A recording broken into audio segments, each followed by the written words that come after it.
Assalamualaikum warahmatullahi wabarakatuh. Oke, mari kita lanjutkan lagi ceritanya. Tapi seperti biasa, bantu tekan tombol like terlebih dahulu. Bab 187, Menjebak Fuji. Bos, saya di sini. Jika Anda tidak ingin melakukan apapun, bagaimana kalau memberi saya beberapa tugas? Jajang bertanya sambil tersenyum. Ketika Henry mendengar kata-kata ini, itulah yang dia pikirkan dan harapkan. Dia menepuk tangan Jajang dan berkata, "Saudaraku, kamu adalah bantuan yang tepat waktu. Saya hanya membutuhkan seseorang untuk membantu saya dalam berbagai hal sekarang." Setelah mendengar ini, Jajang mengangguk dengan serius, matanya penuh tekad. "Anda harus segera menemukan cara untuk membantu saya menyelidiki situasi keluarga Sen di kota Bandung." Henry dengan jelas mengingat kata-kata Lina bahwa Wang Guoqing memiliki hubungan dengan 4 keluarga besar di kota Bandung, dan keluarga Sen adalah salah satunya. Keluarga berkonflik dengannya. Sekarang perusahaan ketika sesuatu terjadi, keluarga Sen secara alami akan menanggung kecurigaan terbesar. "Oke, bos. Saya suka jika ada yang harus Anda lakukan," Jajang mengatakannya dengan tenang. "Ini untukmu."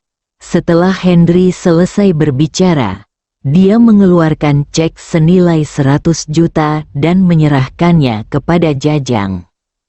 "Bos, apa yang kamu..." Jajang berlindung di Henry, persahabatan lebih besar daripada uang.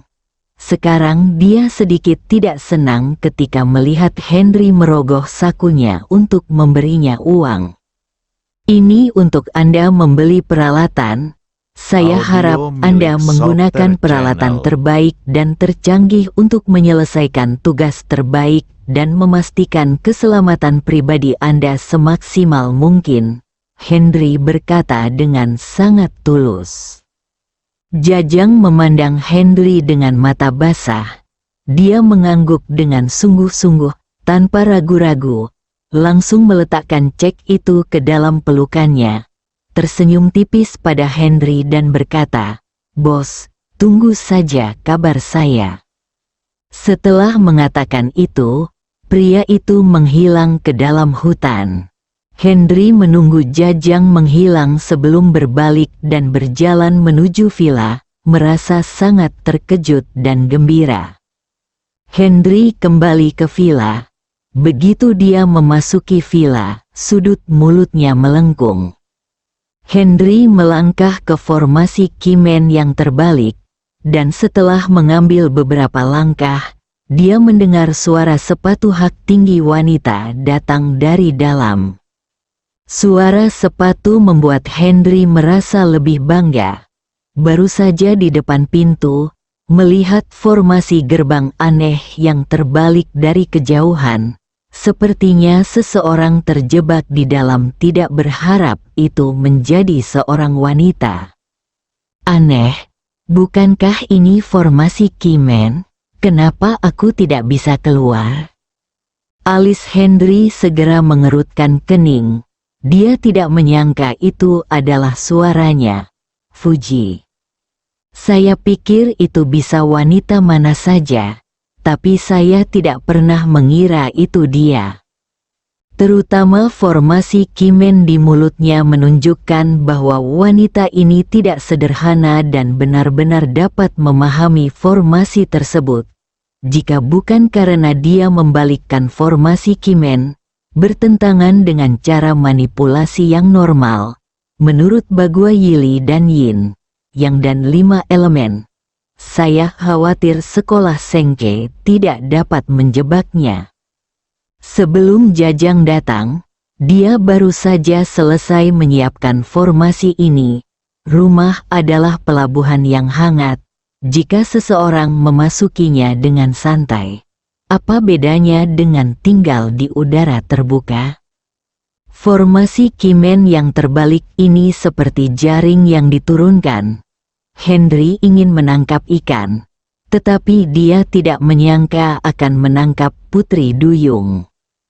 Ada sedikit cibiran di mata Henry, lalu dia mengangkat kepalanya dan mengeluarkan sesuatu dan mengoleskannya dengan ringan di wajahnya. Beberapa tanda merah muncul di bawah mata, telinga, hidung dan mulutnya, yang merupakan gejala pendarahan yang legendaris 7 lubang.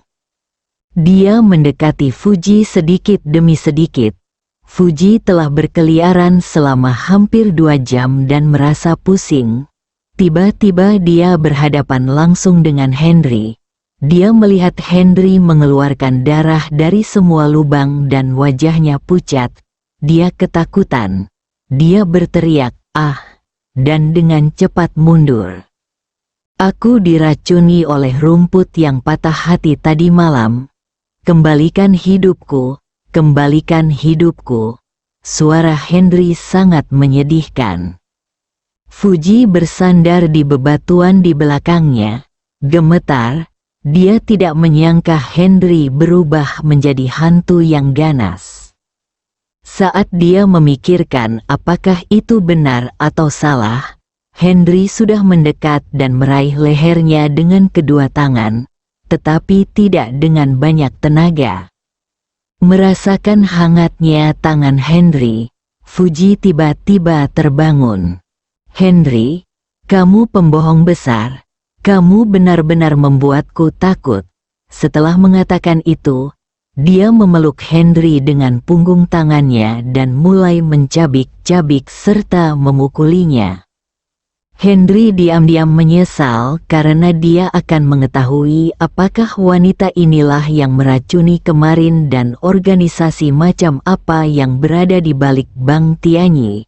Tetapi dia mengetahuinya dan semua usahanya sia-sia. Henry dengan cepat mengumpulkan pikirannya, menangkap tinju Fuji, memeluknya, dan memasuki villa. Milik Sopter Tepat Channel. setelah memasuki villa, Henry melemparkan Fuji ke sofa. Sebelum dia bisa bangkit, dia sudah berada di atasnya. Dia meletakkan tangannya di perut bagian bawah dengan satu tangan dan mencubit kakinya dengan tangan lainnya dan berkata, "Apa yang kamu lakukan di sini?" Fuji telah tenang setelah serangkaian ventilasi tadi dan memikirkan tindakan balasan. "Omong kosong, tentu saja aku di sini untuk mencarimu. Jika aku tidak menemukanmu, bagaimana aku bisa menemukan Mariam? Aku tidak suka wanita." Mata Fuji berputar, dan ekspresinya terus berubah. Mereka tidak semurni dulu, tapi matanya memang menawan. Dengan penampilannya, dia adalah wanita yang sangat cantik, tapi kecantikan ini membuat Henry merasa seperti kalajengking berbisa. "Jangan berbohong, kalau tidak, aku tidak keberatan melakukan sesuatu padamu." Henry tidak percaya bahwa Fuji datang tanpa alasan. "Aku datang ke sini hanya untuk mencarimu. Hari itu kamu menatapku dengan tatapan bejat. Kamu langsung mimisan. Setelah kamu selesai bersikap sembrono, kamu berbalik dan lari. Aku tidak mau menerimanya." Wohu. Setelah Fuji selesai berbicara, dia mulai menangis. Tangisan Fuji tidak membuat Henry merasa toleran atau pengertian. Sekarang dia hanya ingin mencari tahu apakah Fuji adalah orang yang datang ke villa untuk membiusnya tadi malam dan Kili Group dihadapkan pada peluang bagus. Bagaimana kami bisa menyerah begitu saja? Fuji menjadi semakin marah saat melihat Henry sama sekali tidak bersimpati padanya. "Jika kamu tidak melepaskanku, aku akan menuntutmu karena menganiayaku," teriak Fuji. Berpura-pura saja, ayolah. Apakah kamu ingin aku benar-benar menganiaya kamu? Memikirkan bagaimana ratusan karyawan di perusahaan diracun kemarin, dan bagaimana Leni hampir mati karena keracunan, Henry merasa sangat marah dan marah Fuji. Bukankah dia akan semakin marah jika tersangka Fuji mempermainkannya? Fuji tidak menyangka Henry begitu bertekad. Melihat bahwa menangis tidak ada gunanya, dia berhenti menangis. Dia mengangkat kepalanya dan menatap langsung ke arah Henry dan berkata, "Oke, jika kamu memiliki kemampuan, berikan saja padaku." Setelah mengatakan itu, dia menatap Henry dengan mata tertuju, seolah dia menolak mengaku kalah. Henry tertawa marah saat melihat Fuji bertingkah seperti babi mati yang tidak takut air mendidih. "Ini yang kamu katakan, jangan menyesalinya."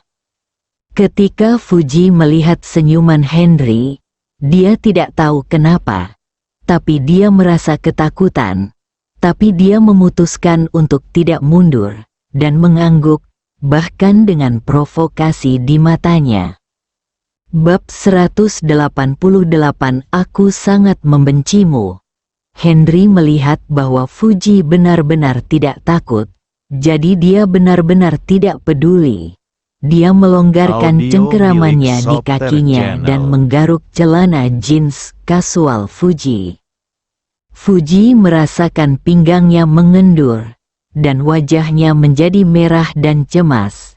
Dia tidak pernah berpikir bahwa Henry akan benar-benar mengambil tindakan. Jika kamu punya nyali, lepaskan itu untukku." Fuji tidak pernah mengalami kerugian seperti itu sejak dia masih kecil. Selain itu, dia sudah terbiasa dimanja mohon ampun. Henry awalnya ingin menakut-nakutinya, berpikir bahwa dia akan mengatakan yang sebenarnya. Tetapi dia tidak menyangka bahwa gadis ini cukup sulit berbicara. Tetapi dia tidak mengatakan apa-apa. Dan dia sangat berani sehingga dia terus membuatnya kesal. Dia selalu merasa ada yang tidak beres dengan Bang Tianyi, dan meskipun dia pergi lebih awal untuk makan terakhir, niat Yana untuk memenangkan hati sangat jelas. Tidak ada makan siang gratis di dunia. Memberi dirinya 7,2 miliar dan mentraktir dirinya sendiri makanan adalah hal abnormal yang tidak akan pernah dia anggap remeh. Saat ditanya tentang tujuan hidupnya dan menyebut wanita cantik, Fuji bertepuk tangan dan langsung datang. Bagaimana hal seperti itu bisa terjadi jika tidak diatur terlebih dahulu? Dia akhirnya pergi. Terlepas dari niat baiknya, dan masalah muncul satu demi satu di perusahaan, yang membuatnya semakin curiga terhadap manipulasi Yana di belakang punggungnya. Kemarin, orang yang membius villa itu adalah jejak kaki seorang wanita. Hari ini, setelah menyiapkan formasi pembalikan Kimen, Fuji terjebak. "Fuji, sepertinya kamu suka diperlakukan dengan kasar. Tidak heran kamu dipanggil Yuji." "Henry, namaku Fuji. Aku bukan orang mesum dengan pikiran kotor sepertimu." Sebelum Fuji selesai berbicara, celananya ditarik hingga ke lutut. Mata Henry selalu tertuju pada mata Fuji. Dia ingin melihat apa yang ada di balik tatapan murni wanita ini. Adapun pemandangan di dalam celana, dia tidak melihatnya secara langsung matanya. Untuk menghargainya, lihatlah lebih dekat. "Henry, apakah kamu akan memperkosaku?" Fuji tidak menyangka Henry akan menunjukkan niatnya yang sebenarnya. Sekarang dia terungkap dalam ruang hampa ini. Dia juga ketakutan dan bertanya dengan suara gemetar. Henry tidak menjawab, tetapi bertanya dengan suara dingin, "Apakah kamu masih belum menjawabnya? Apa yang kamu ingin aku katakan? Aku datang kepadamu. Tetapi kamu memperlakukanku seperti ini. Aku buta dan aku jatuh cinta pada orang yang salah, kata Fuji di akhir dan menangis air mata. Saya tidak tahu apakah dia sedih. Kamu punya satu kesempatan terakhir. Kalau tidak aku Audio akan milik melepas Soper pakaianmu Channel. juga, kata Henry dingin. Fuji memalingkan wajahnya ke samping. Dengan marah menolak berbicara, matanya dipenuhi amarah. Henry tidak menyangka bahwa wanita ini akan bersikap kasar dengan mulutnya. Dia sedikit terjebak menghadapnya saat ini, tetapi berpikir bahwa jika dia melewatkan kali ini, mungkin akan sulit untuk mendapatkan kesempatan lagi. Dia membuat gerakan kejam terakhir dan melepaskan tangan Fuji. Saat dia lewat, pakaian Fuji langsung terbelah menjadi dua dan menyebar ke kedua sisi. Henry awalnya berpikir bahwa Fuji akan melawan atau menghentikannya. Tetapi gadis ini memang cukup individual. Alih-alih menghentikannya, dia membiarkan Henry membelahnya.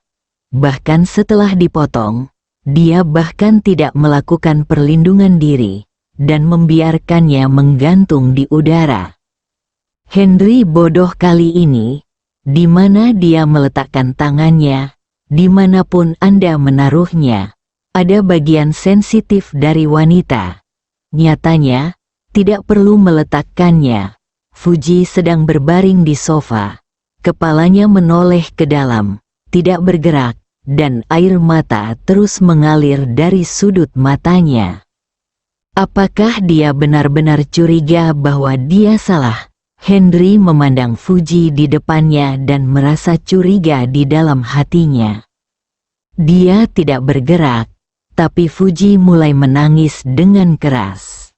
Henry berdiri di sana dengan canggung, berpikir dalam hati bahwa wanita ini memiliki suara yang manis dan senyuman yang manis. Dia tidak menyangka bahwa dia bisa begitu menyentuh ketika dia menangis. Fuji menjadi semakin marah ketika dia melihat Henry tidak menghibur atau peduli dengan tangisannya. Tiba-tiba dia turun dari sofa, melepas bajunya, dan mengangkat tangan untuk melepas celananya. Kamu? Apa yang akan kamu lakukan? Henry tidak menyangka gadis ini begitu berani. Apa kamu tidak ingin melihatnya? Apa kamu tidak ingin memelukku? Ayo, aku akan menunggumu. Henry, ayolah jika kamu punya nyali. Datang dan lakukan sekarang. Melihat Henry terdiam, gadis kecil itu meraung seperti harimau yang marah. Kamu? Henry melotot tajam dan menelan kembali apa yang dia katakan. Pria tanpa bakat tidak akan berani jatuh cinta dengan wanita cantik.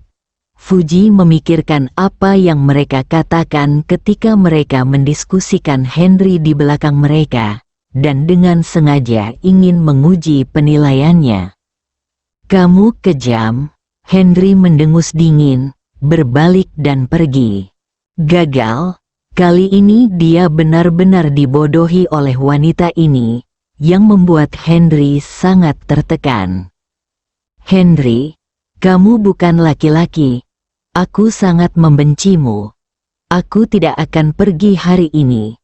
Mari kita lihat bagaimana kamu akan menjelaskannya ketika Maryam kembali. Fuji menangis dan mengumpat dengan keras saat dia Audio melihat milik Henry Soper pergi. Channel. Tubuh Henry menegang di tempat. Ya, gadis ini benar. Dia berada di rumahnya sendiri sekarang. Oh, tidak. Dia berada di rumah Maryam. Jika dia benar-benar kembali dan melihatnya, itu akan sangat tidak jelas. Henry berbalik dan mendatangi Fuji, menariknya dan mulai mendandaninya. Fuji tidak mau menerimanya. Dia terus menendang kakinya dan menarik tangannya, tapi dia tidak mau memakainya. Sial, Kenapa memakai baju jauh lebih sulit daripada melepas baju? Terlebih lagi, gadis ini tidak peduli apakah bagian-bagian penting dirinya sedang dilihat. Dia hanya menolak secara acak, bahkan tanpa gangguan apapun. Belum lagi kemuliaan, itu sudah bocor 800 mil jauhnya. Pada akhirnya, Henry tidak punya pilihan selain mengangkat tangannya dan menyentuh titik akupuntur Fuji, membuatnya tidak bisa bergerak dan mendandaninya. Kamu bajingan, dasar bodoh, jika kamu punya nyali untuk maju, aku tidak bisa menolak, dan kamu bahkan tidak berani. Fuji merasa sangat terhina di dalam hatinya. Terutama karena dia mengira dia pasti salah satunya. Jika bukan satu dalam sejuta, si cantik melepas pakaiannya di depan Henry. Tetapi yang didapatnya sebagai balasannya adalah penghinaan dan kehilangan harga diri yang sangat besar. Jadi dia ingin terus membuat Henry kesal. Itu bukan keinginan, tetapi orang-orang bersaing untuk mendapatkan nafas. Buddha bersaing untuk mendapatkan sebatang dupa. Henry sangat tertekan, mengetahui bahwa dia adalah orang seperti itu. Dia tidak akan pernah mengambil tindakan seperti itu. Oh, dia tidak punya ayam. Henry akhirnya mengenakan celananya, tetapi dia tidak bisa memakai pakaiannya lagi. Jadi dia harus mencari jaket Maryam untuk membungkusnya. Henry mengantar Fuji ke pintu, membuka titik akupunturnya dan berkata, "Kamu boleh pergi sekarang." Fuji sangat malu sehingga dia sangat malu, dan dia sangat benci melihat Henry di depannya. Satu-satunya hal yang membuatnya bahagia adalah pria ini tidak berperilaku seperti binatang. Jika tidak, dia akan benar-benar mendapat masalah. Bersambung.